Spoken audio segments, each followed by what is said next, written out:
বিকেলে ঢাকায় আসছেন জাতিসংঘ মহাসচিব, প্রধান উপদেষ্টা সহ কাল যাবেন রোহিঙ্গা ক্যাম্পে। প্রত্যাবাসনের আশায় আশ্রিতরা মিনি মার্শাল প্ল্যান বাস্তবায়নের পরামর্শ। মাগুরায় ধর্ষণের শিকার শিশুর অবস্থা আরও সংকটাপন্ন, জানালো প্রধান উপদেষ্টার প্রেস উইং।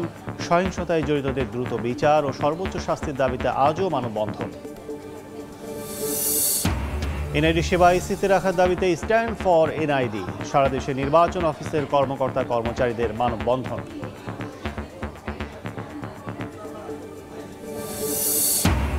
সরকারি প্রাথমিক বিদ্যালয়ের ৩০,০০০ প্রধান শিক্ষক পাবেন দ্বিতীয় শ্রেণীর গেজেটেড কর্মকর্তার মর্যাদা। আপিল বিভাগের রায়, বেতন হবে ১০ম গ্রেডে। এবং পিলখানার বিস্ফোরক মামলায় সাক্ষ্য গ্রহণ শুরু। আসামিদের জামিন আবেদনের আদেশও আজ। কেরানীগঞ্জ কেন্দ্রীয় কারাগারে অস্থায়ী আদালতে চলছে শুনানি।